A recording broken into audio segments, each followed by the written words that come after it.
When I was a lad, my father used to send me out to the fields each day to watch over his sheep. Hey now, there are worse jobs than sitting out in the fresh air all day, but it was boring work for a lad. I longed to be running around with my friends, playing ball, or making boyish mischief. Can't the sheep look after themselves?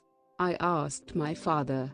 After all, they know how to bleat and munch grass, but there isn't much else that they do. Father said it was important work, and most importantly of all, I must keep my eyes peeled for the wolf, in case he came sneaking into the fields and grabbed one of the spring lambs. I couldn't even go to sleep. I had to sit and keep a sharp lookout. After a few weeks of this, I got so bored that I began to wish that the wolf would show up and give me something to do. Then I got thinking to myself, let's liven things up a bit, I thought. Let's play a trick on the villagers. So I got up and ran as fast as I could into the village, shouting at the top of my voice, "Wolf! Wolf! Wolf!"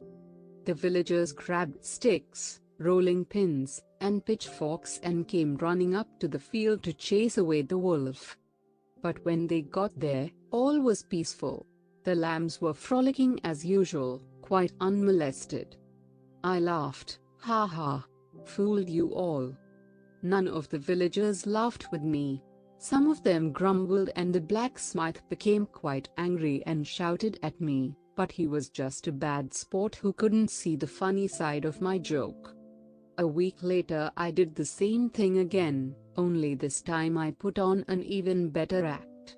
I daubed red paint on my arm, and pretended that the wolf had bitten me.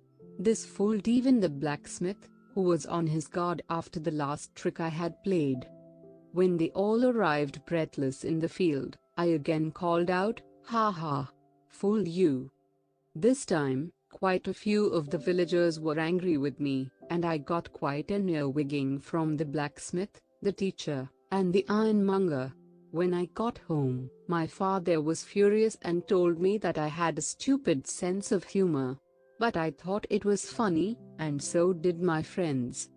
About a week after that, I was sitting up on the hill watching my father's sheep as usual. It was getting on for evening, and the sun was setting behind the forest. I would have to spend the night out there, and oh, how lonely and bored was I then. All of a sudden the sheepdogs started to bark, and the flock was running round and bleating like they had all gone mad. Only they hadn't. There was a wolf among the sheep, and he had seized a lamb. "Wolf! Wolf! Wolf!" I called out, and I ran into the village to get help. But nobody came. Not one villager. They carried on doing whatever they were doing. Eating supper, drinking ale, or finishing off their work for the day.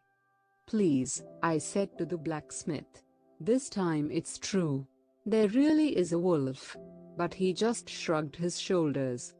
"You see, nobody believes a liar, even when he's speaking the truth. And that's why you should never cry wolf unless you really mean it."